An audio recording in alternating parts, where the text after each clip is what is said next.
What if I told you the next world war may not begin in Europe, but in South Asia? And what if I told you water could be the spark? Today, we're diving into a story of international treaties, broken promises, and two nuclear powers staring each other down.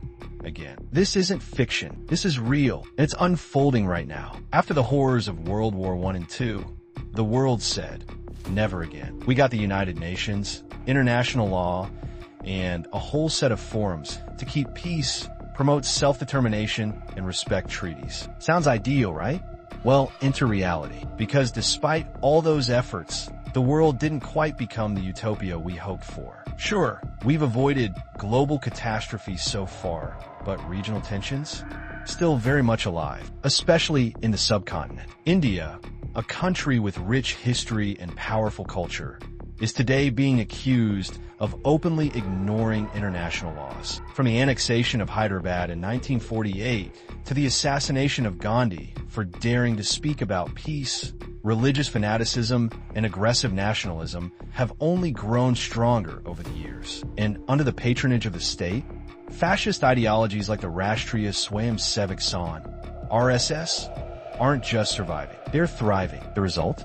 Attacks on religious minorities, destruction of mosques, gurdwaras, churches, and worse, silence from the international community. Because hey, trade ties, right?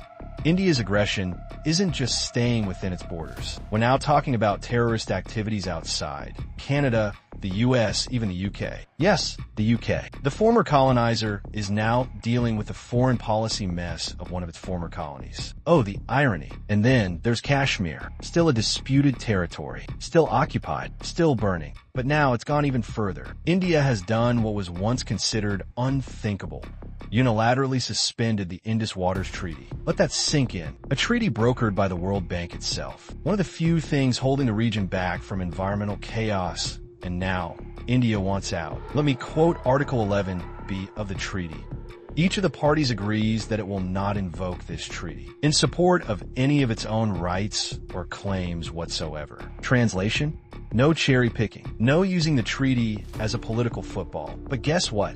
That's exactly what's happening. On the night of May 6th, things escalated. India didn't just violate airspace. It didn't just open fire across the ceasefire line. It targeted civilians, mosques, and even damaged the Neelam Jhelum hydro project, Pakistan's critical water infrastructure. And that, my friends, is a violation of international humanitarian law. According to the Geneva Convention's Additional Protocol I, water infrastructure, off limits, no dumps, no reservoirs, no messing with the lifeline of civilians. But apparently, that memo got lost. Pakistan has called India's suspension of the Indus Waters Treaty an act of war. Let that sink in, an act. War. And if war breaks out, it won't just be about two countries with nukes. It'll be about the rest of the world dragged into a crisis over arrogance, expansionism, and water. Still think it's just about borders?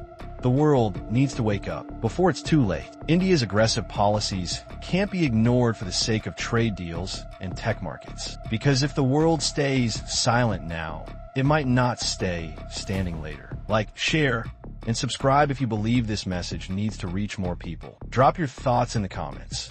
Is this just political posturing or the start of something dangerous? Until next time, stay informed, stay aware.